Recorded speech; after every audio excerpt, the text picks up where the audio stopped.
Jonathan is an American and Israeli scientist and entrepreneur. He's the founder of several high-tech software companies, including Zoom Info and CardScan and many others. Just don't want to take up all your time. And it's considered one of the most successful entrepreneurs in Israel. And I want to thank you for coming over. A lot of people don't know that, but he was also awarded the Defense Award of the Ministry of Defense for the State of Israel some while ago. So, Darabah, and thank you. Appreciate it very much.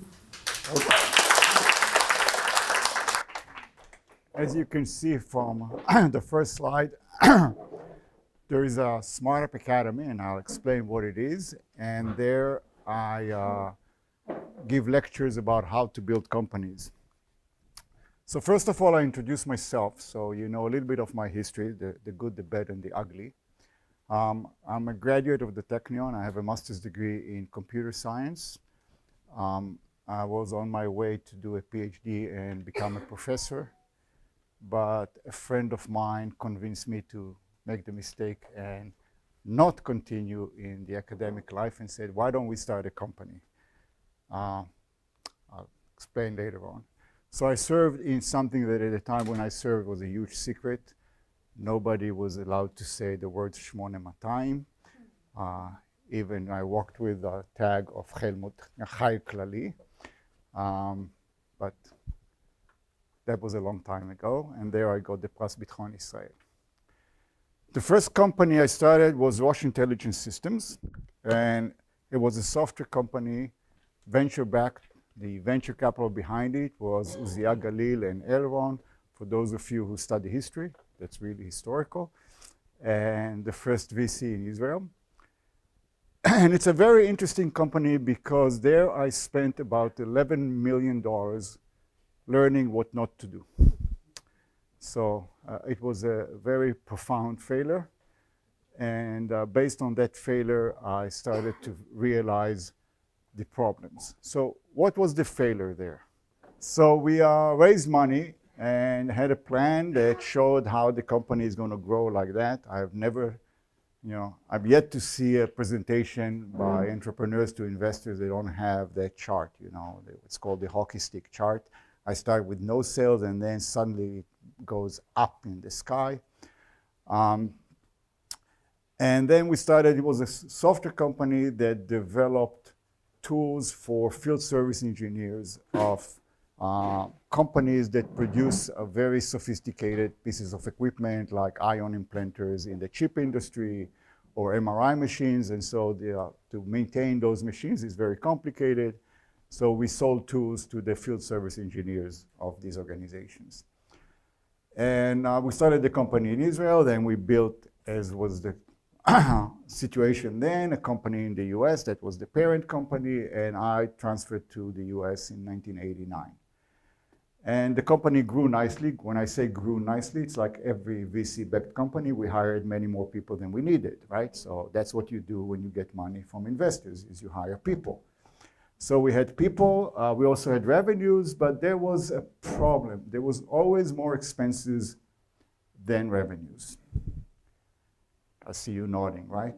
So that's always the problem. You had more expenses than revenues, which basically means that you are in a continuous process of raising money and adding more new VCs to the board and being in that vicious cycle.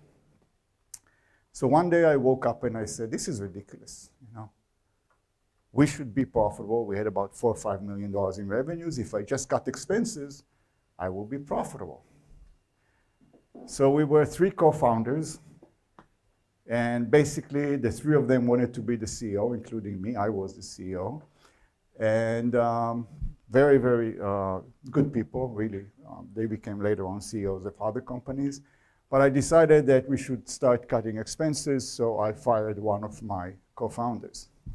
That obviously irritated the other co-founder. He went to the board, and I was fired. So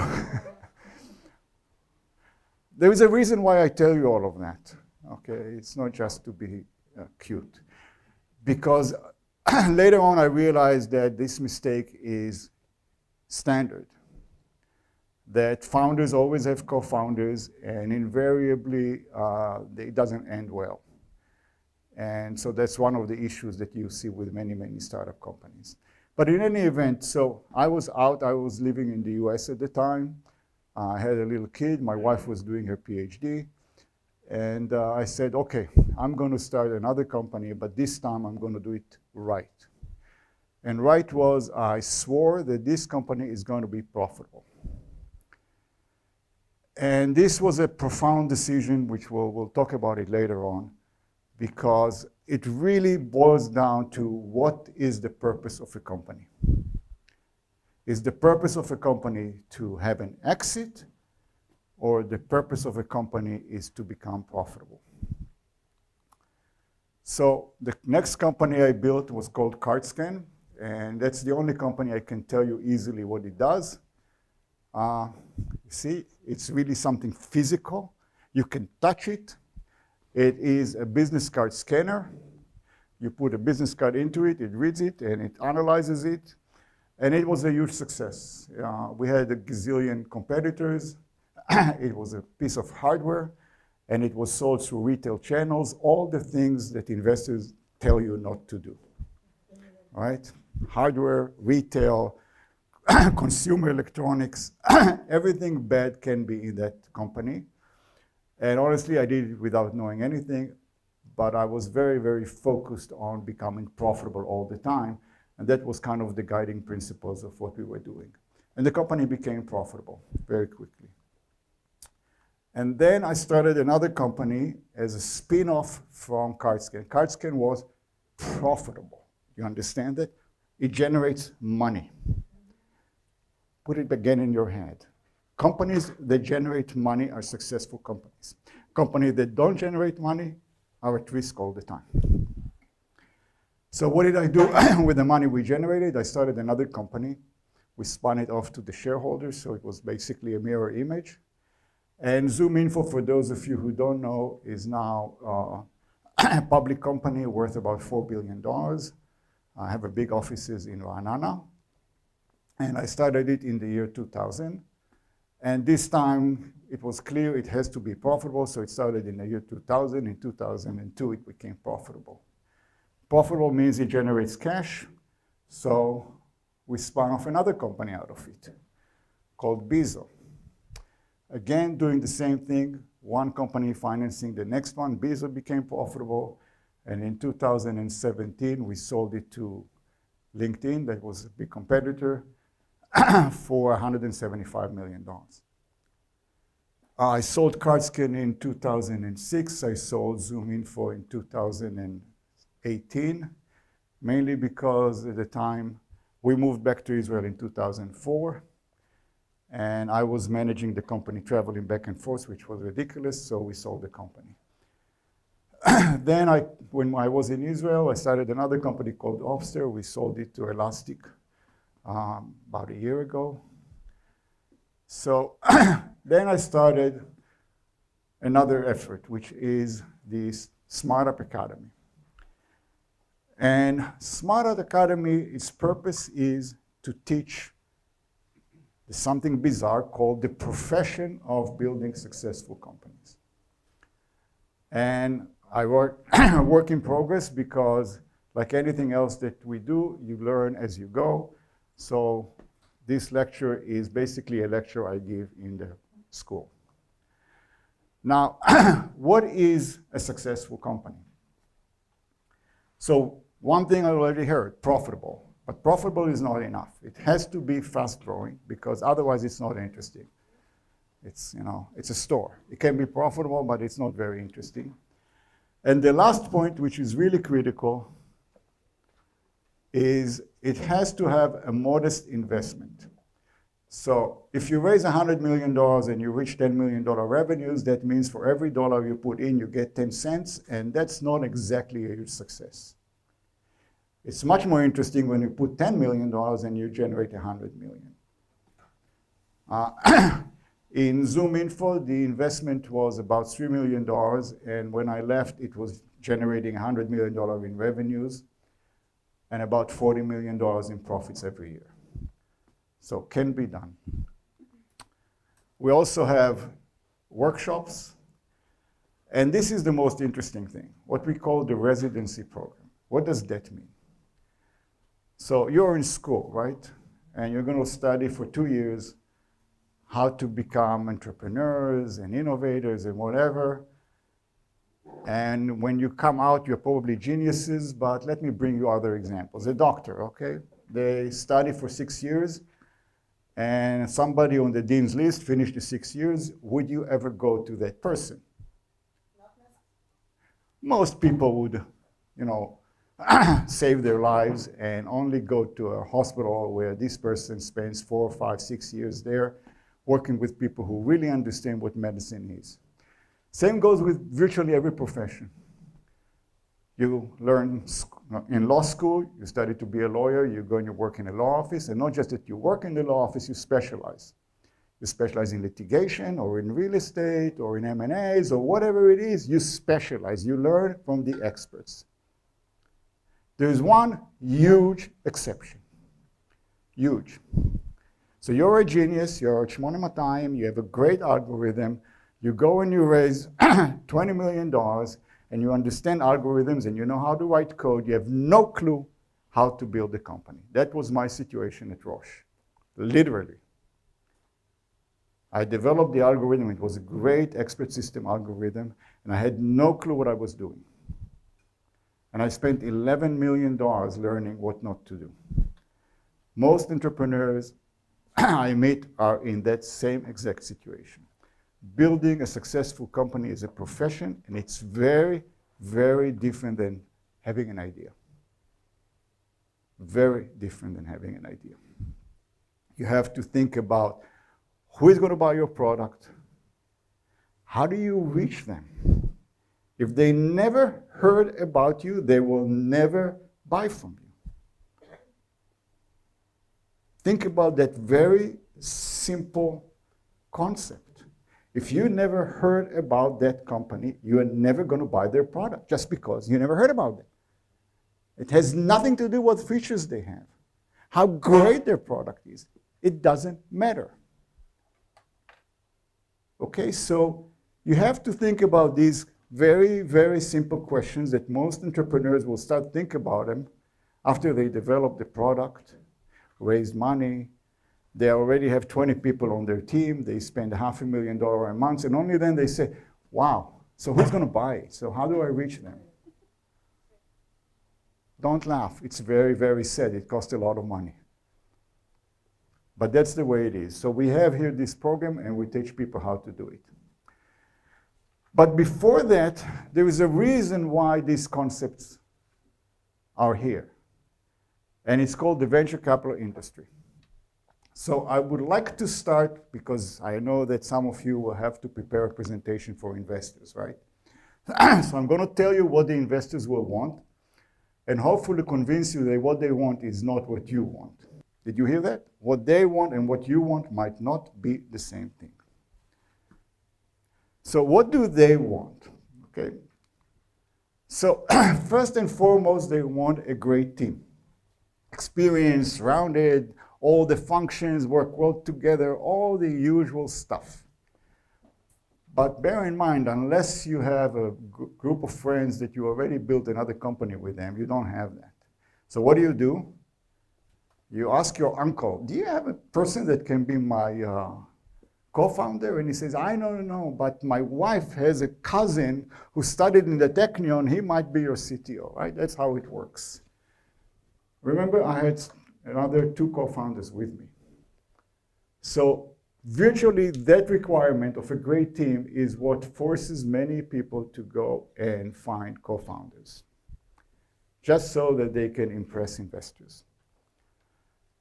You need to target an important problem at a big market. Big market is measured in the billions, right? So you have to prove to them that your market is $10 billion or so.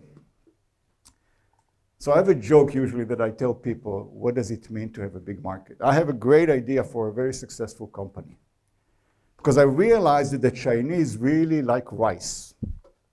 So what I'm going to do is just sell 1 kilo of rice to each Chinese once a year.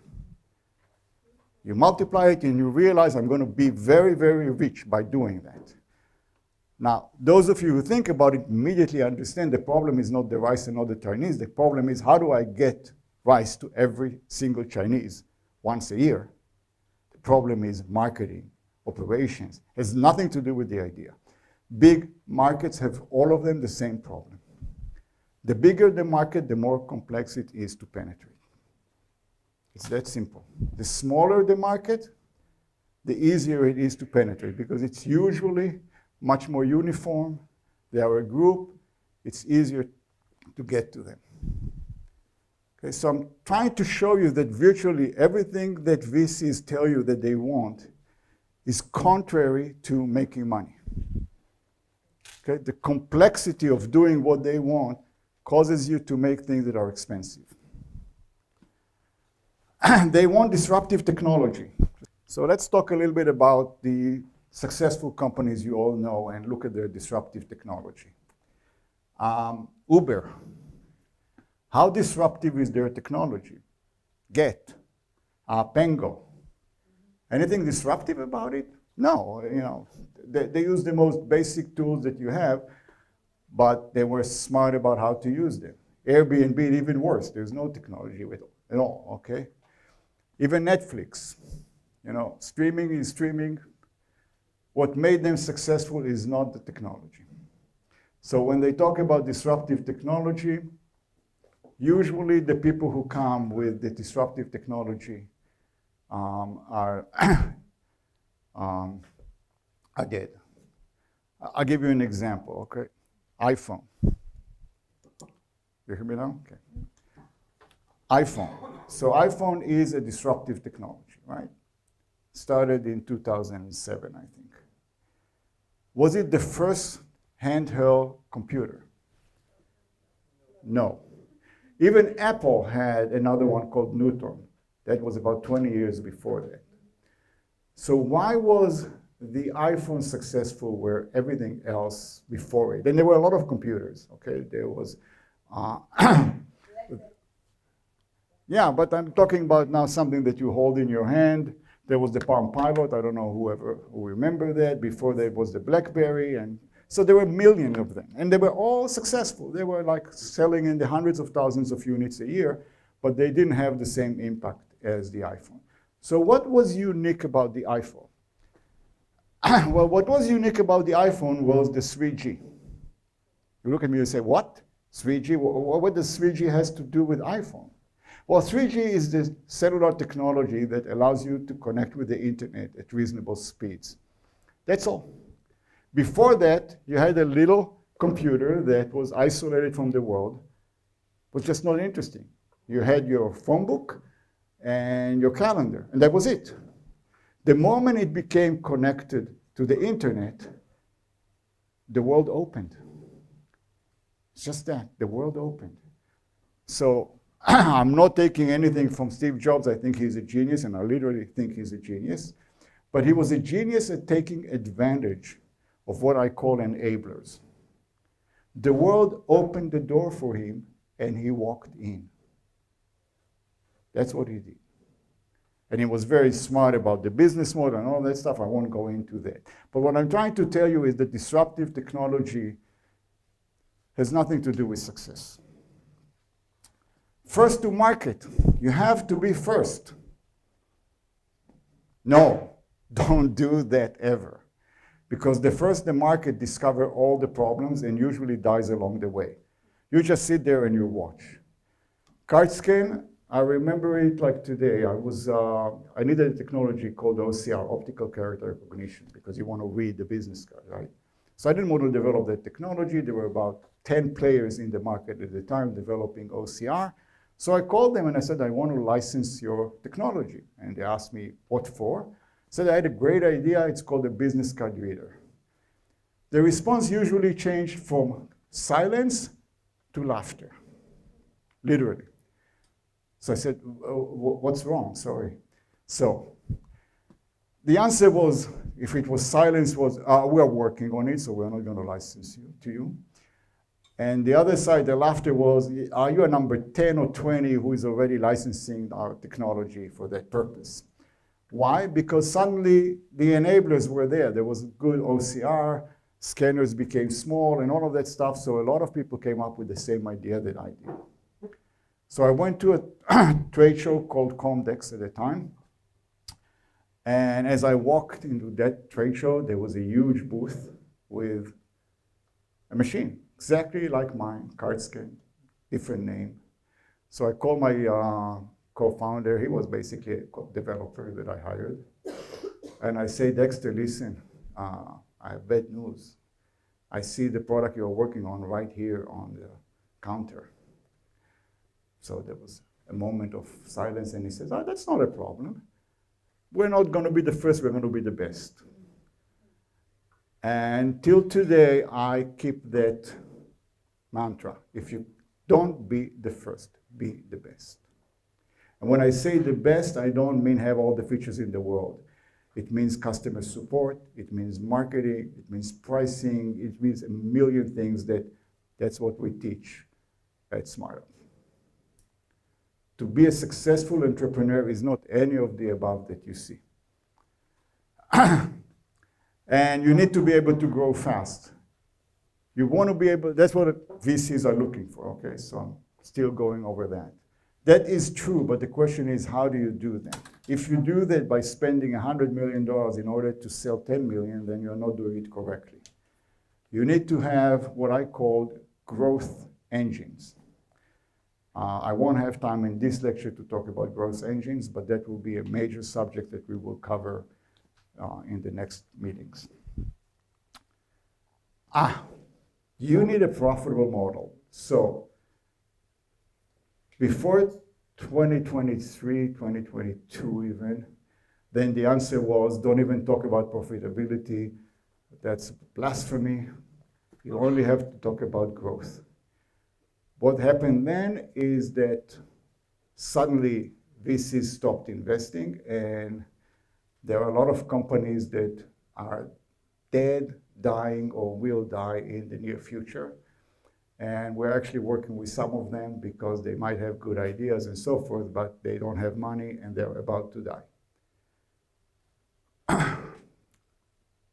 When people ask me, why are you so much into these profitable companies? And I say, a company is not a grown-up until it pays for itself. Now, I'm a little bit older than you, so I talk about kids who are in their 30s or 40s. So if you have a child who is 40 years old and you still have to feed them and pay rent for them, they're not really grown-ups.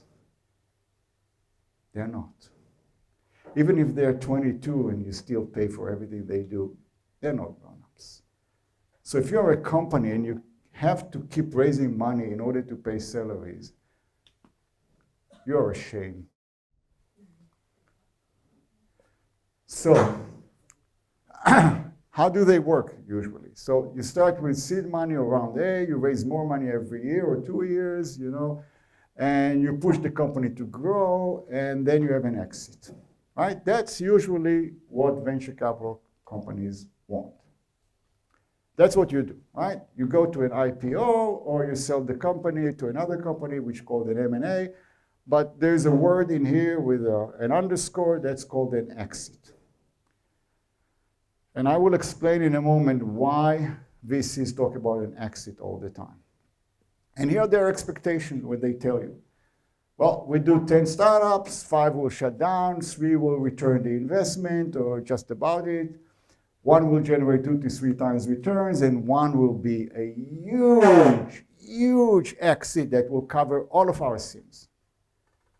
Yeah, I see all of you nod your heads, right? That's the story they tell everybody. And I will show you the numbers. So 9 out of 10 companies fail. Well, the reality is it's much worse than 9 out of 10. But, okay, so the 3 of you succeed, all of you just failed, okay? Right? Because 9 out of 10 fail. So you are a failure, you are a failure, you are a failure, you are a failure, you are a failure. You succeeded. How does it feel?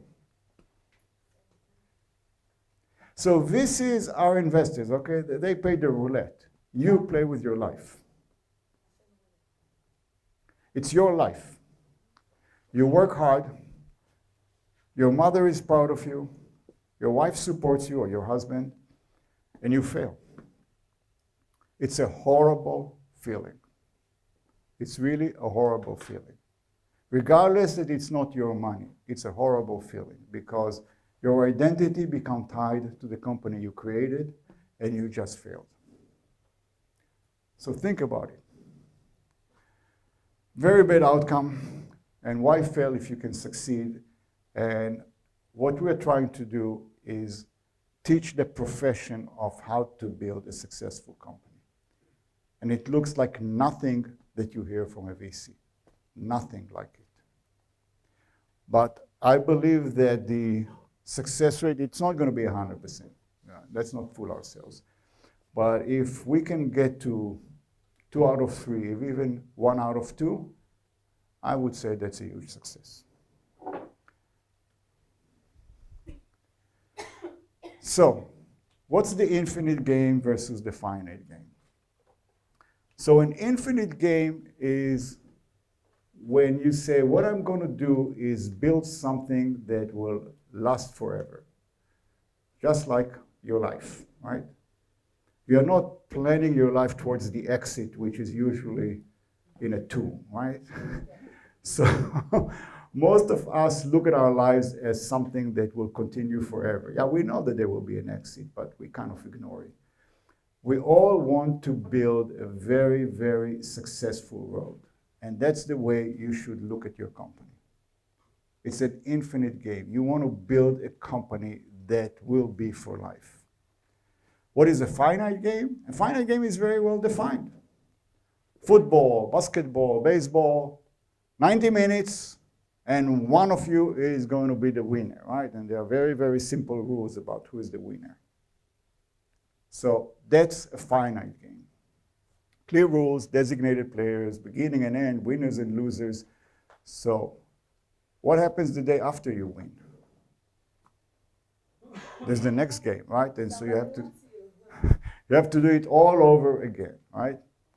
So an exit is a finite game. So I did exits, and I know what it means. So the day I sold ZoomInfo, where was 2018. I started it in 2000, so that was 18 years. And I had, I don't know, 200, 300 people, I don't remember. And there was a nice party and everything. And the following day, I was jobless. My email box was empty. Nobody called me. Nobody wanted to hear from me. Actually, I sold it, and so there was a new CEO. And he made sure that my name was erased. If you look at ZoomInfo today, and you will see there is a founder of ZoomInfo called Henry Schonk, and it's not me. Why? Because he bought the company, he was a founder of another company, and he worked hard to erase my name. So that's the way it is. But that's okay, my bank likes me. Okay, so what do you do with the infinite game? You need a worthy purpose. I call it the flag on the mountain. Again, this is my style of managing. Each one of us have their own style. But I always tell people, here's the flag on the hill. For SmartUp, it's to teach the profession of building successful companies. Everybody that works with me knows that. To teach the profession of building successful companies. How do we do that? That changes all the time. I give lectures, I give courses, there is the residency program, I work with a lot of companies, I write lectures, I do a lot of things.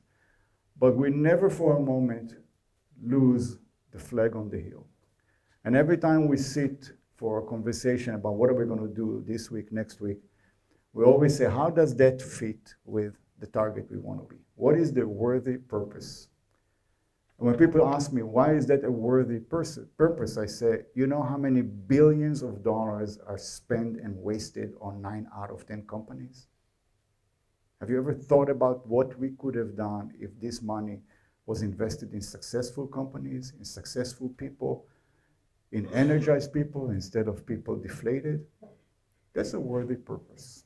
It's flexibility, independence, courage to make decisions. I'll go fast because I want to cover a lot of subjects. And you have a trusting team. When you work long term, and everybody knows what the flag on the hill is, it does create cohesion. People all understand they are going in the same direction. They might be going this way or that way or up or down, but they always look at the flag on the hill, and they know that everybody else at the company is looking at the flag on the hill. So it gives you a common purpose that allows you to make good decisions because they are not personal decisions. They are not what's best for me. It's always, do we go along in the path that will take us to where we want to be? And remember that the flag on the hill is always moving up, okay? Because there's never an exit. You just say, well, I want to teach this profession.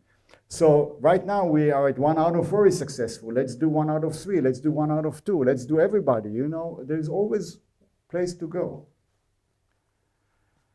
And the journey is a game. It's not a one-time win. You have to remember that. Because if you work like a dog and you hate every day you come to the office and you say, yeah, but in 5 years there will be an exit and I will be rich, then you wasted 5 years of your life. If every morning you come to the office and say, wow, what a great day, I'm going to do something that is useful, that is fun, that is interesting. Yeah, there might be an exit or not, I don't care. But I enjoy every day when I come to the office. As my co-founder says, we came here to have fun. That's her message. Every morning she says, I came here to have fun. Okay, so we have fun. So, to understand why venture capital wants something that you want something else, let me explain what venture capital wants. So, we call them venture capital, but really they don't have a capital. So, venture capital firms actually don't use their own money. They raise money from other investors. Who are the other investors? The other investors are huge pools of money, like pension funds, insurance companies, and so forth. Okay, these companies have, I don't know, $2 trillion they need to invest it. Usually they invest it in, the banks, in interest and so forth. But they take about 1 to 2% of their assets and they say, we're going to do ventures with it. We're going to put it at risk, hoping to make a lot more money on that little risk that we're taking. So that's what they do. The venture fund, what we call the venture fund, is actually a group of people who manage that money.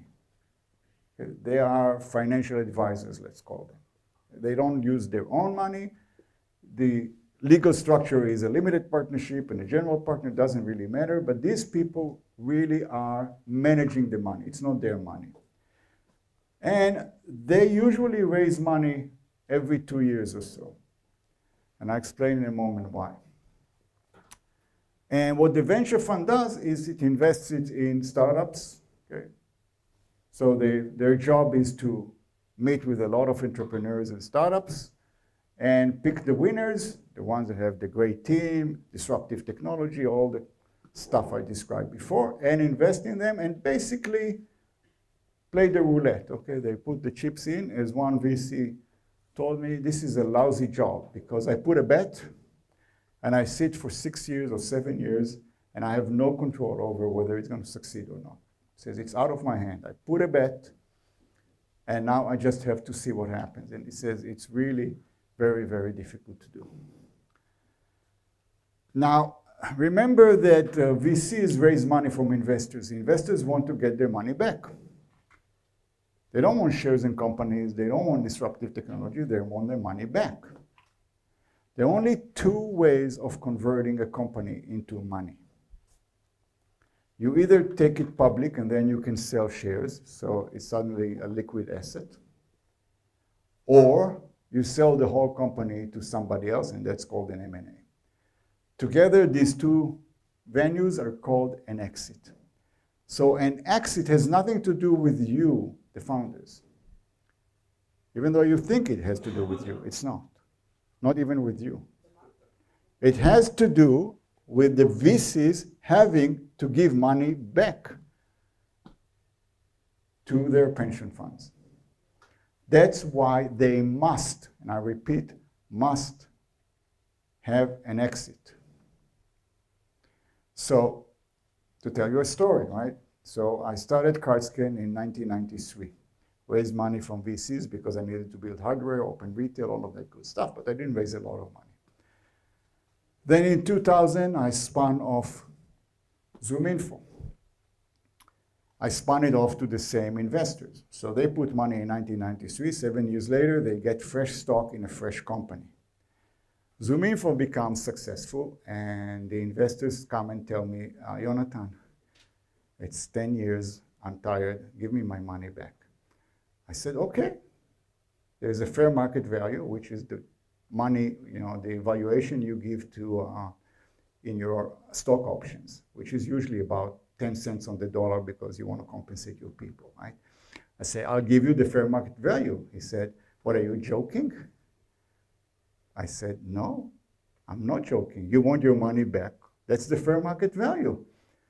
He said, no, but the company is worth a lot more. I said, okay, so sit quietly and wait, right?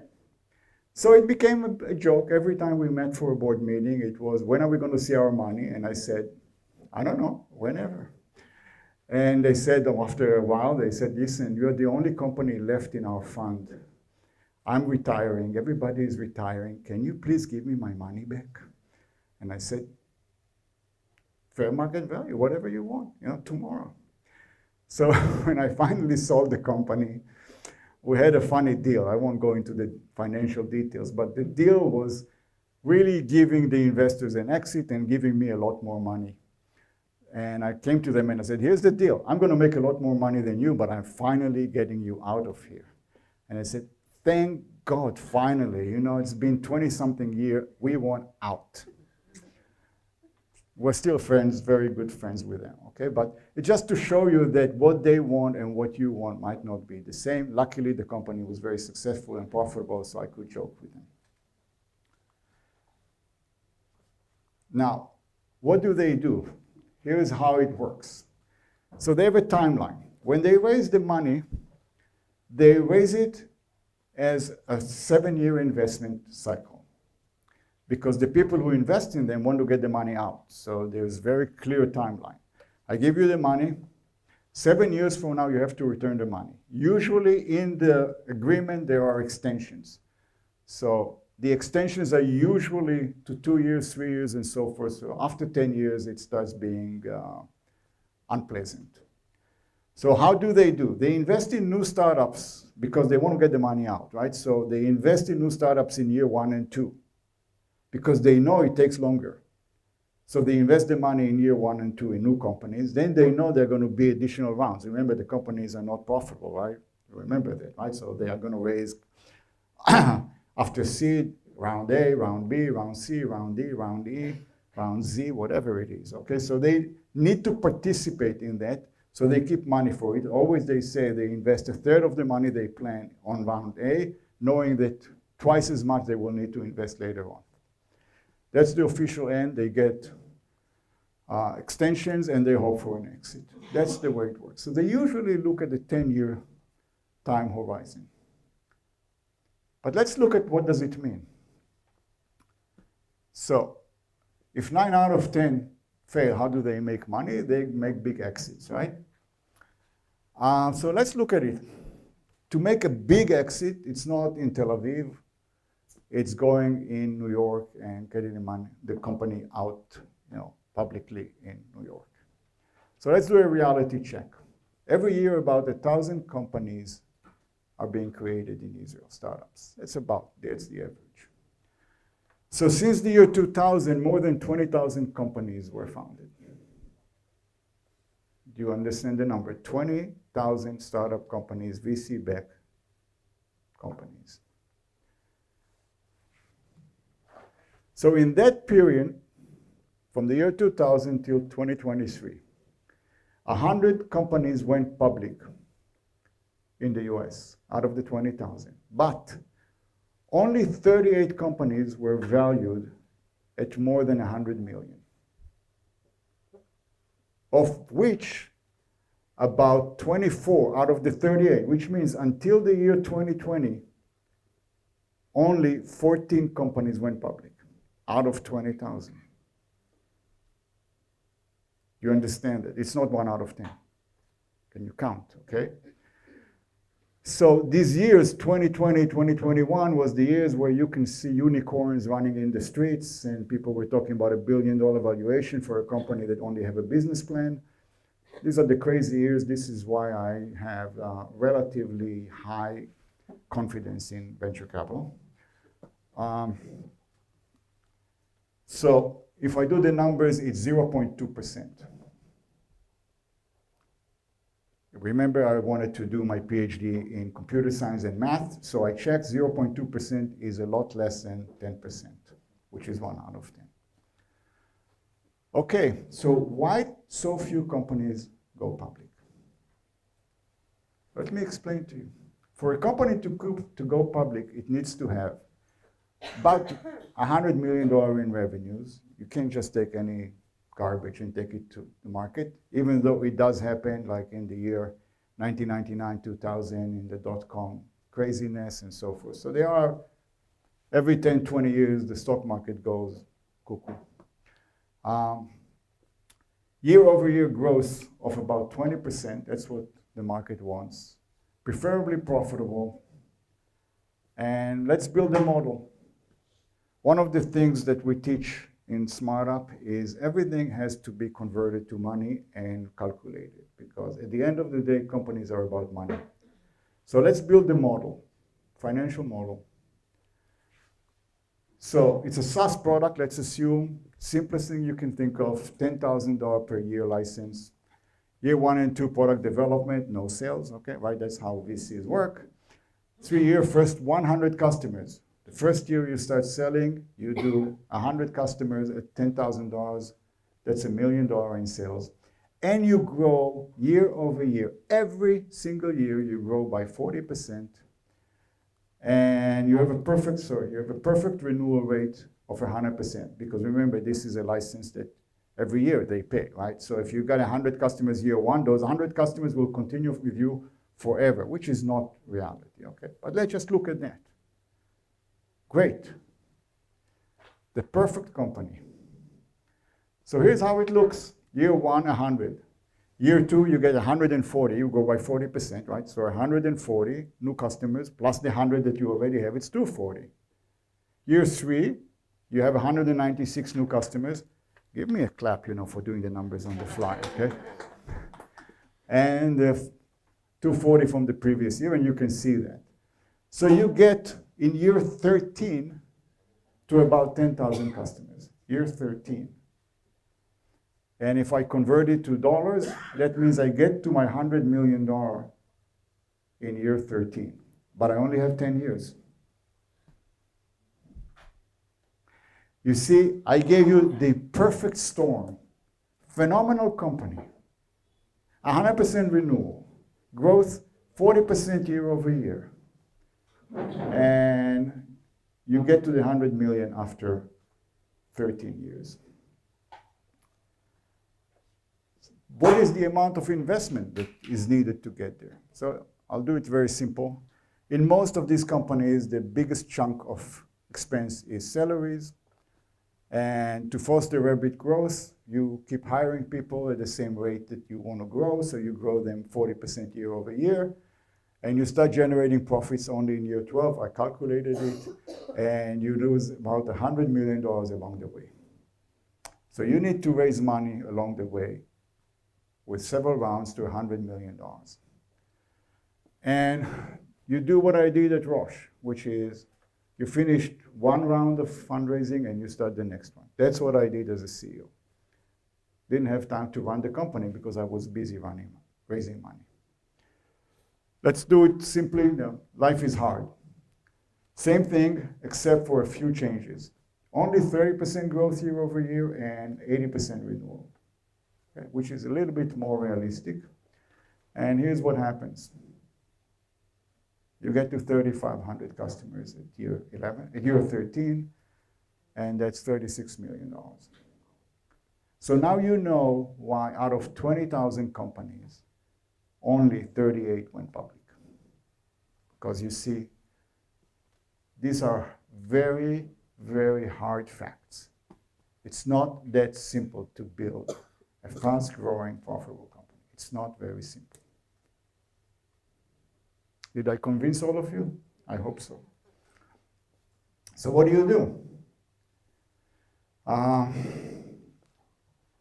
So you change what you do, okay? The drive to growth, this very, very strong pressure to grow make you make decisions that are not the best decisions for you, because you need to hire a lot of people, and out of experience, but you can see it in many places, when you go and you have 10 people in the company, you decide, we're going to hire another 15 people. Sounds like a small number, right? Well, what you do is you spend most of your time interviewing people, discussing who might fit or not fit, and then you bring the people in, and now you have, for every person who knows what they want to do, there are 2 people or 1.5 person that doesn't know anything about the company. Now you spend 2-3 months training the people, and then you realize that half of the people you hired were the wrong people. So you spend tremendous amount of effort on bringing people in, and it's totally ineffective. But that's what a lot of companies do. I talked to many, many companies, and they were excited. They said, we grew so much last year. And I said, interesting. What do you mean by you grew? He says, oh, we grew from 40 people to 80 people. Can you believe that? And I said, yeah, I can believe it. Then I meet them later on, when they come to me about how you build a real company. But it's not their fault. It's what VCs tell them to do. I just gave you $10 million. What the heck are you going to do with it? So go and hire people. That's what you hear, okay? And it brings a burn rate, blah. Okay, so you get a lot of pressure. What is the opposite?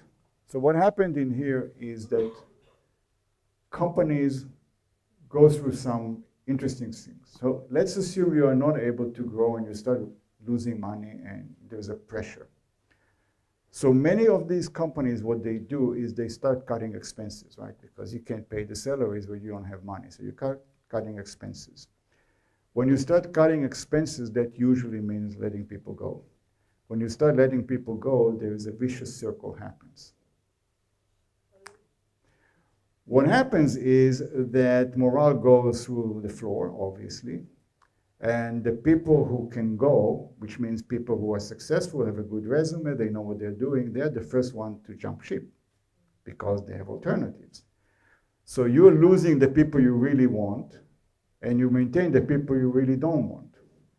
That's what happens. So usually it's a spiral that goes down and doesn't end very, very well. What other things that happen is companies go into basically break-even mode. Okay, so they are able to sustain the core team of 5 people, 10 people, whatever. And they are in what VCs call the Walking Dead. The Walking Dead is a company that has enough revenues to sustain operations, but not enough revenues or ideas or whatever to start growing. So they stay at $1 million, $2 million for years. You can't close them. You can't make them happy. So what's the opposite? If day one you change what you want to do, if from day one you change the purpose of the company from an exit to profitability. Now, what do I mean by the word profitability? I keep using profitability, and many of you are in your master's degree, so you understand what finance is. So profitability by what's called profit and loss, P&L, is not what I mean. Okay? What I mean by profitability is positive cash flow. I'll give you an example. If you sell a SaaS product, which means a software product, and it's $1,000 a month, you can charge the money in 2 ways. Either every month you charge a credit card by $1,000, or you tell them, I want to get $12,000 on year 1. From a P&L perspective, it's the same thing. Because even if you charge them $12,000 on day one, you can recognize it in your books month after month. It's just like they loan you money. But you really like them to loan you money. It's much cheaper than going to the bank. So as a successful entrepreneur, you say, give me the money, please. I'll keep it better than you. Okay? So it makes a huge difference. And in one of my presentations, I showed the huge difference that happens in that case. Okay? So I'm talking about cash flow. And what's the difference between a company that generates a profit of $1 million a year and a company that loses $1 million a year? Do you know what the difference is?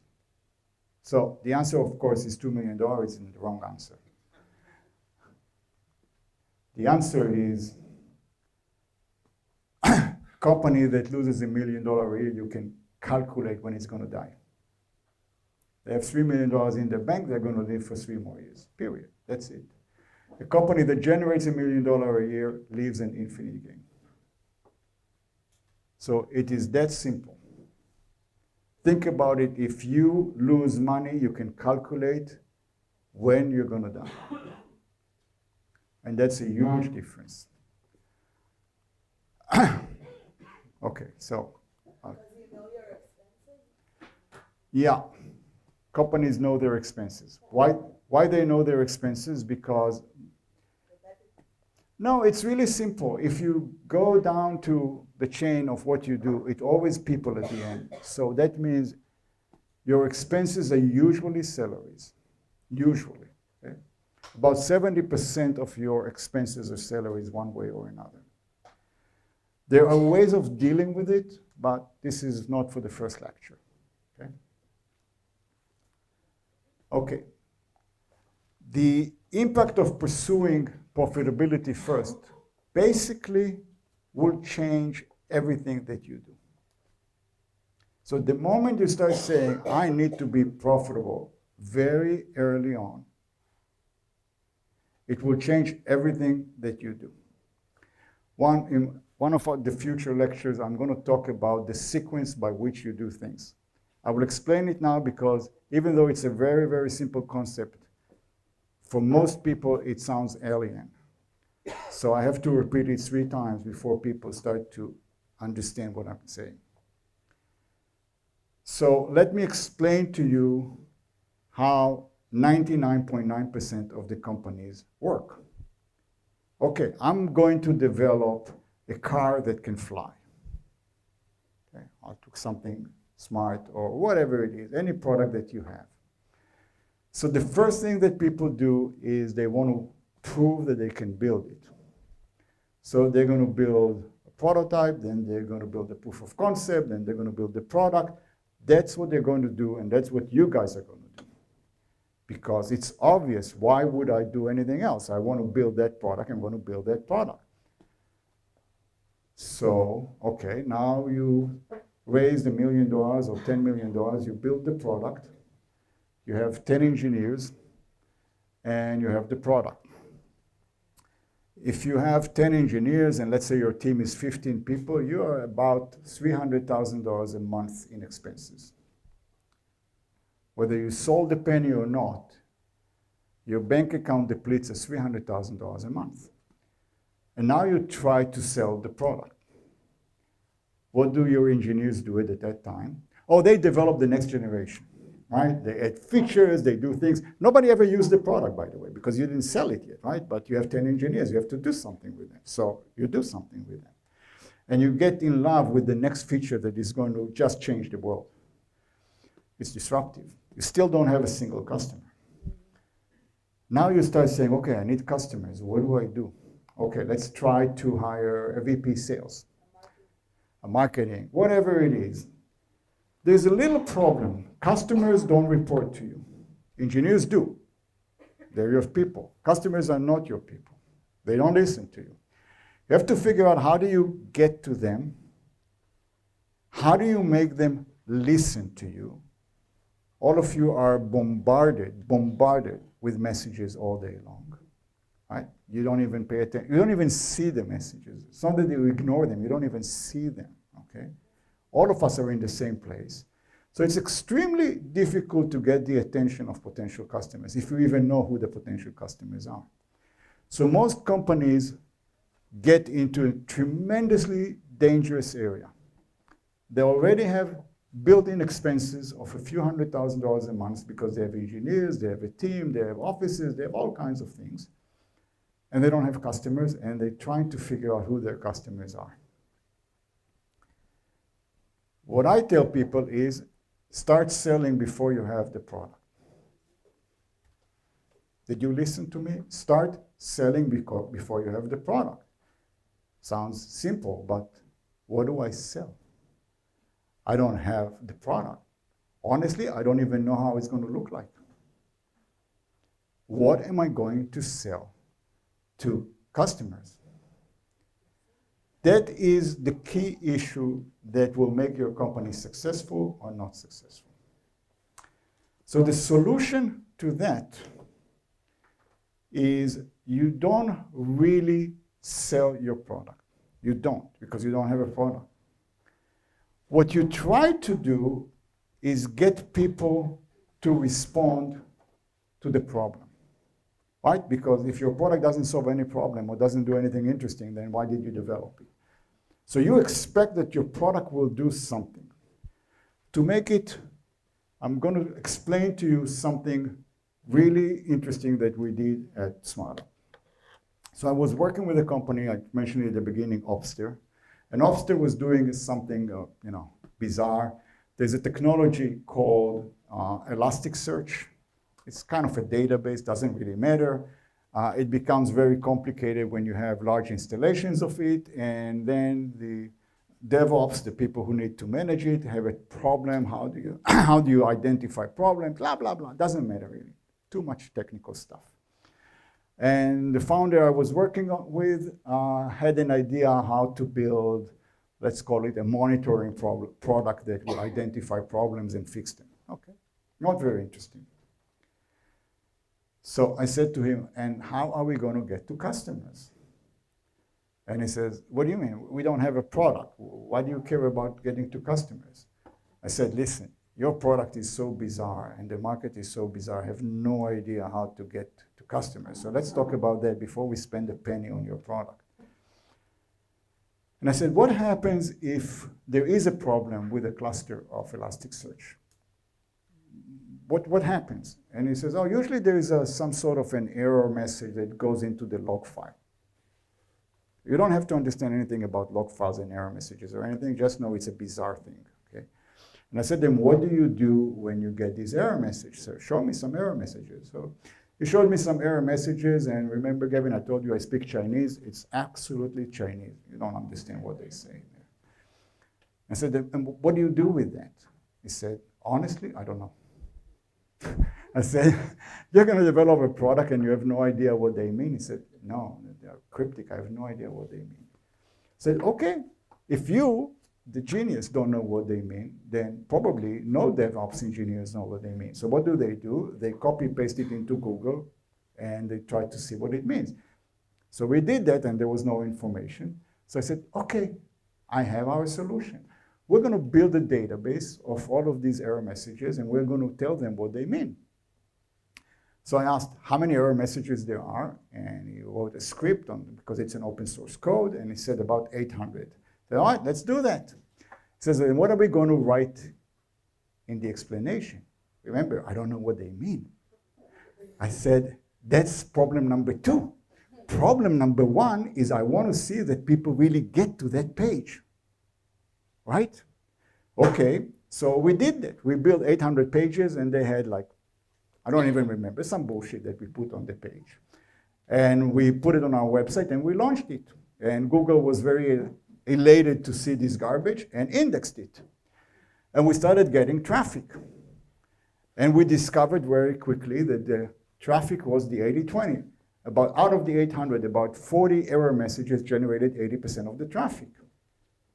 So I said to Ziv, 40, you can figure out what they mean? Go and fix those 40. And that's what we did. And we gradually started to develop a library of very, very interesting insights about Elasticsearch. And traffic kept growing and growing, and our brand kept growing, and we had no product whatsoever. And when Elastic bought Obster a year ago, November a year ago, they said that one of the reasons they bought us is because many of their customers used our content instead of their content because it was much better.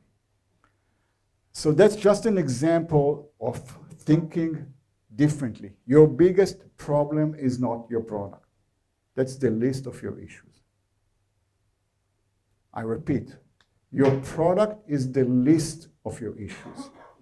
Having customers is problem number 1, number 2, number 3, number 5, number 10. Spend your time on that. I will give you another example, and then we will open it for questions.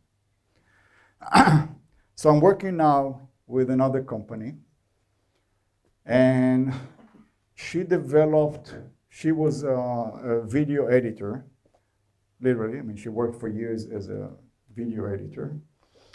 And she developed a very, very sophisticated product that will do the job at 10% of the time instead of a human being. A really, really sophisticated tool. Ran out of money, the investors wanted to shut down the company, all the good stuff that I described to you. And she says, well, I have here this great technology. I'm not going to let them close the company. What are we going to do? So I said, who is your customer? And she said, well, it's media companies. Usually they produce a lot of videos and they need to edit them and clean them and do all kinds of things with it. So you see that thing is there? They take my video now. So I produce gazillion amounts of videos. And I know nobody is going to watch them. Not because I'm boring, but because nobody is willing to listen for an hour on a video. They wanted snippets. They want a minute. Just give me the most important thing he said. A minute. That's all what I want. So me as a customer, as a video producer, looked at it and said, you know, the world is moving into video production because it's so simple, you see? We just do that and we now have an hour-long video. I have about 30 hours of video on our website. You're welcome to go. And you know, that's the best hour you're going to spend, but there are 20 hours, so that's the best 20 hours in your life. And I said, I wish there was a tool that would automatically take my 2-hour lecture and put out 5 snippets of 2 minutes that will really summarize what I say. And she said, that's a piece of cake. My tool can do that easily. I said, okay. So here's the growth engine. Remember I promised you we were going to talk about the growth engine. Here's the growth engine that we should be building. And we are now, as we speak, are finishing that growth engine. So I can't give you the results yet, but I can tell you what we do. I said, what if we go to YouTube? Because like me and everybody else, you take the 2-hour speech and you throw it into YouTube, right? You go and look at it 3 months later and you see that 2 people saw it, you and your wife, right? So I said, why don't we go to YouTube and look at it every day and look for people who posted long videos, but that they have the nice keywords like a webinar or a roundtable or a lecture or whatever it is that means like something business, and then look at who posted it, what company posted it. And then let's go and look at tools like Zoom Info and see if we can find the people there. So think about what do I have now. I know the person, I know the company that have the problem in my mind, which is they built an hour or 2-hour something. They put it on YouTube knowing nobody's going to see it. I have the name of the company and I have the name of the person, all of that automatically. I have a list of people with the problem generated every day for the total sum of 0. Total sum of $0. Because YouTube is open, you just go there, you run an API call, and you get all of this information.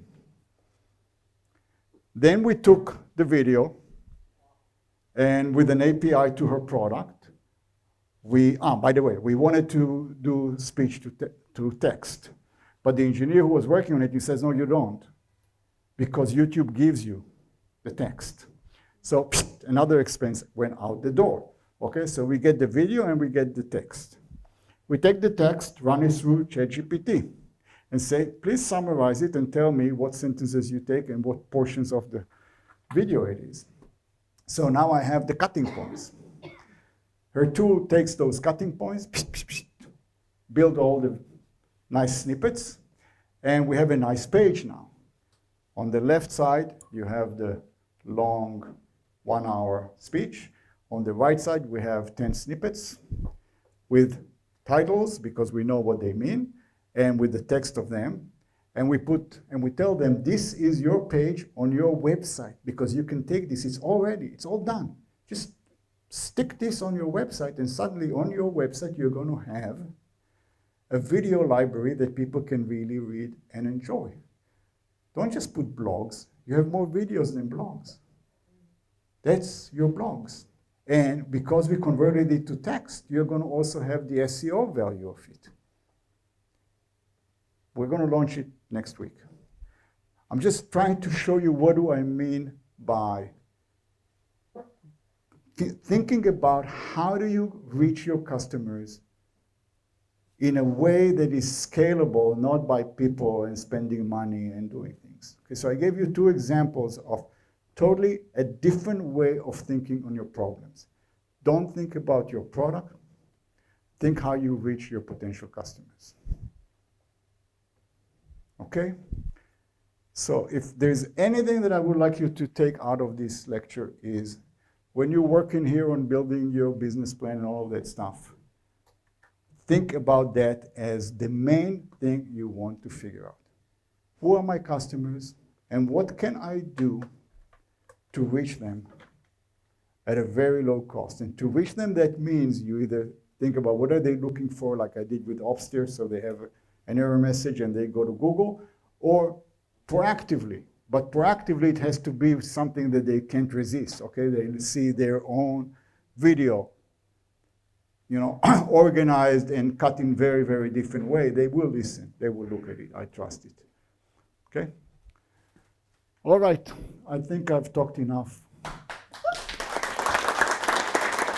Oh, before we finish, I have 5 more meetings with you.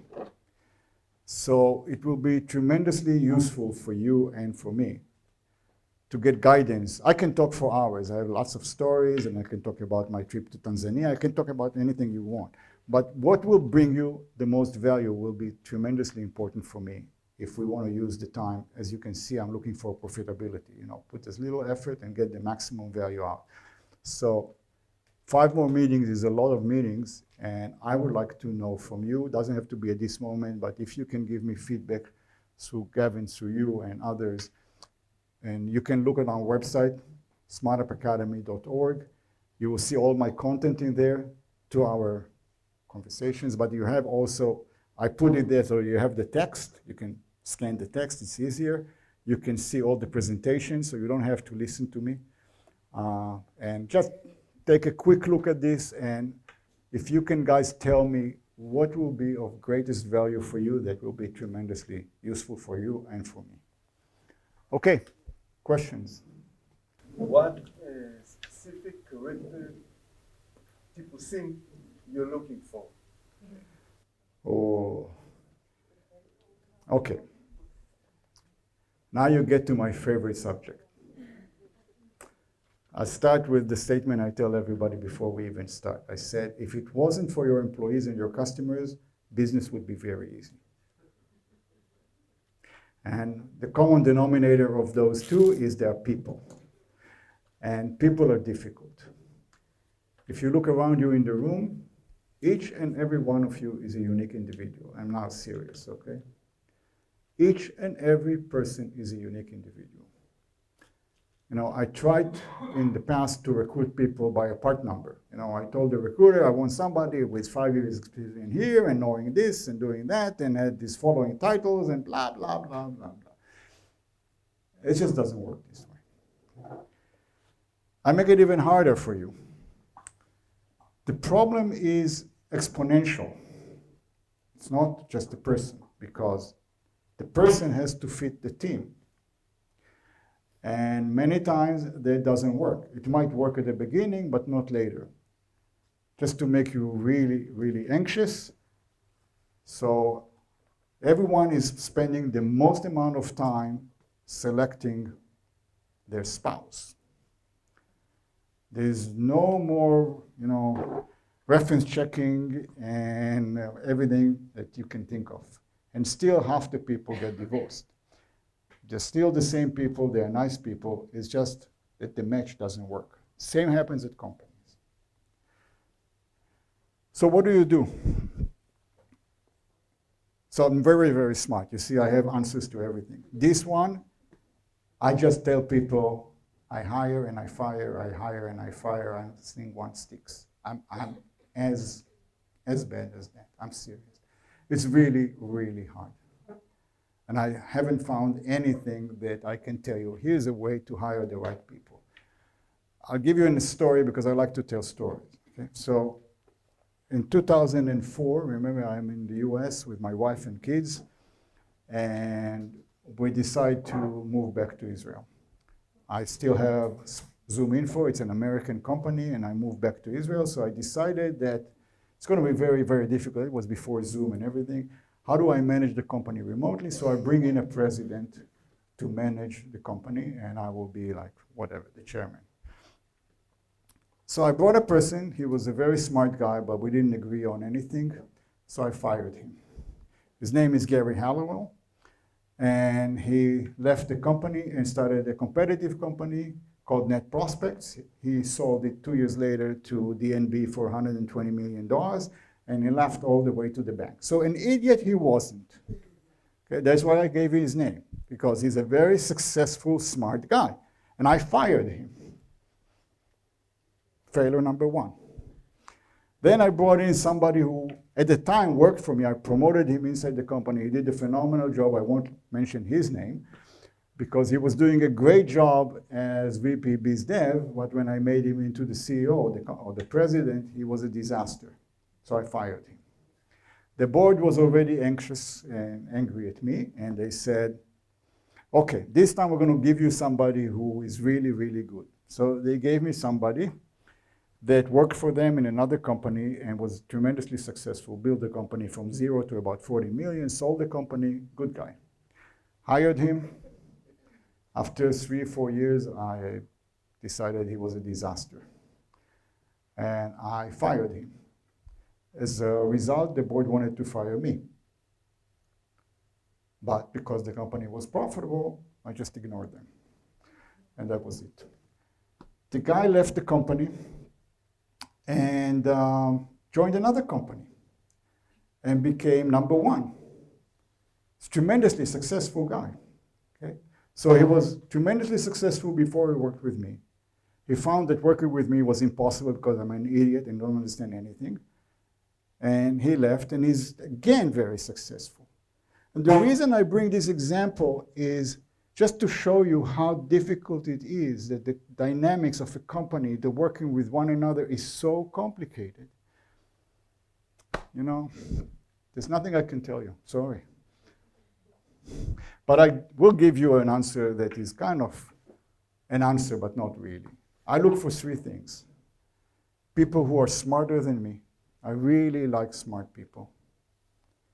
I want them to be egoless, which means they're not there to promote themselves all the time. They are there to solve problems and get results. And number 3, they're very results-oriented, which means a lot of people think about a problem, and once they have an idea about the solution, they lose interest in it, because in their mind it's solved. The fact that nothing changed in the world doesn't mean in their brain they solve the problem, they move on. I look for people who measure results all the time. Every morning they say, what have I accomplished yesterday? What am I going to accomplish today? That works for me. Again, this is very cliche. At the end of the day, I fail most of the time. Literally, I fail most of the time. Yes? How does a company decide if it's supposed to be stay private or go public? Like what are the criteria? Like if you want to be exchangeable or stay incognito and nobody knows your numbers. Good question. So I made the decision that I don't want to go public. Okay? So why? Because I didn't want to have this quarterly pressure. Like Renoir, I don't know their numbers, and some companies decide not to stay. I will give you an answer that is very, very simple. First of all, get to the point where you can go public. When you get there, you already have accomplished a lot. No, I'm asking about this point. Like the point I didn't. like 100 million and you can go public. I didn't. What is the interest? I was there. I mean, we were a $100 million company, growing 40% year over year, generating about 40% profit. I just didn't want to. I'm getting older, and I wanted to just do something else, like Smart Up Academy, literally. And I just said, how much money do you need? And remember, you talk about it's an infinite game. So making more money is just not what I wanted to do. But that's just me. It's a personal decision. Personal decision. Nobody have criteria like the benefits of going. It depends. If you want to make more money and have all of these issues, some companies get to the point where they are forced to go public. So. I worked in Skechers and we were planning to go public in Israel, but they decided not to. No, there are companies that because of their size, you can't have more than 500 employees or 500 shareholders without being a public company.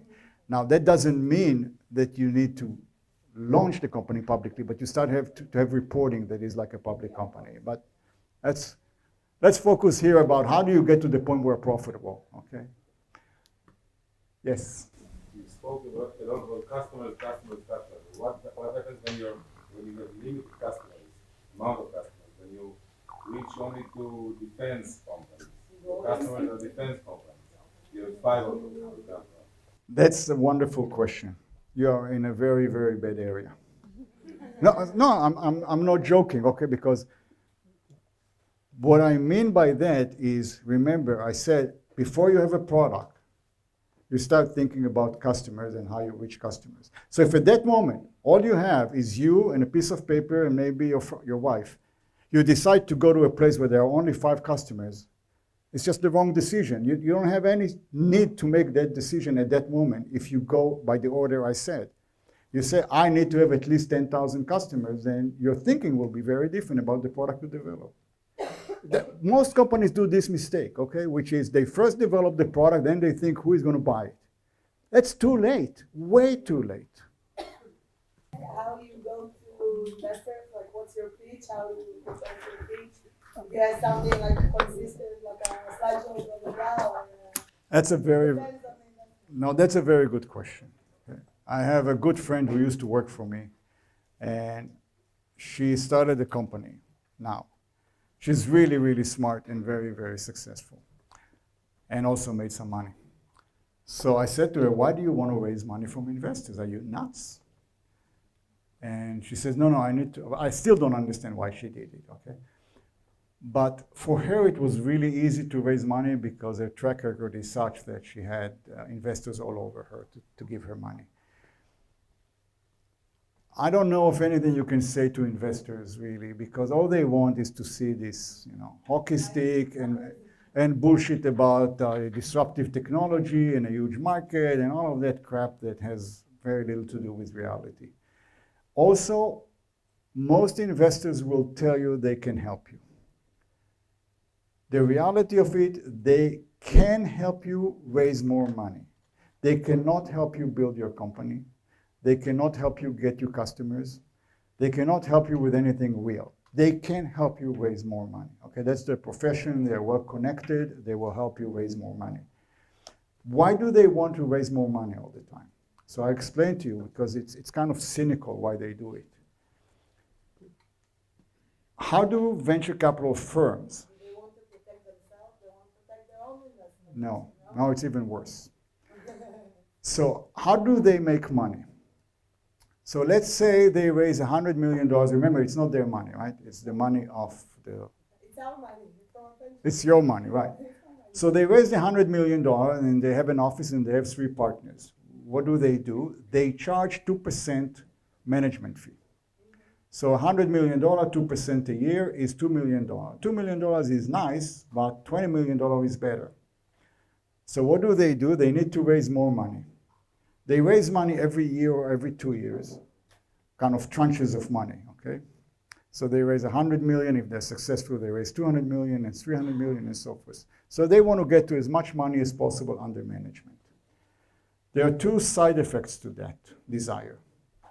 First and foremost, they raised $100 million, and 2 years later, they want to raise another 200 million. The first question that investors now will ask them is, how successful are you? Well, none of the companies had an exit. It's just 2 years, right? So how can they prove that they have invested correctly in a successful company? No.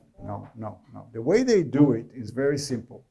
They force their companies to go and raise more money at a higher price. Okay? So if the price per share was $5 before, the next round they raise the money at $7 per share. So that raised 40% improvement in my investment, right? Before that it was 5, now it's 7, 40% improvement. So Forcing the worth of the company to right. So they want their companies to be continuously raising money at a higher valuation, okay?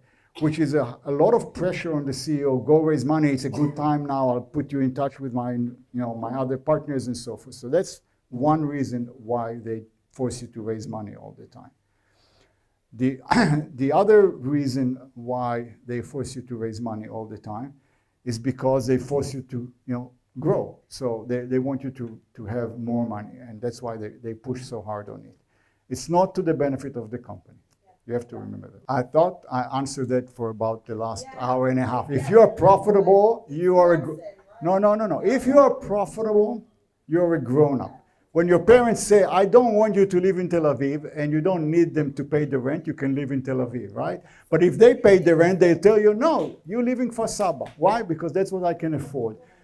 It's that simple. If you are profitable and you don't need your investors to put the next round of financing, you can do whatever you want. But they stay or leave?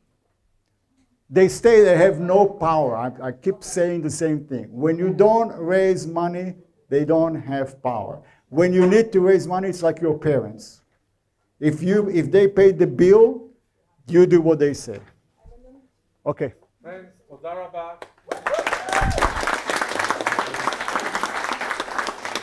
I just want to tell you, Jonathan, it was like, I think last week we were in an open space in Barcelona, and I gave the students the last lecture that I literally teach them in the degree. And I hope they remember what I'm about to say, but I did tell you a few things, and one was, and you just repeated them now, what Bill Joe said, remember from Sun Microsystems, the smart people never work for you. Always look for the smarter people than you. And Peter Drucker, what did he say? There is only one essence for a company, to generate customers.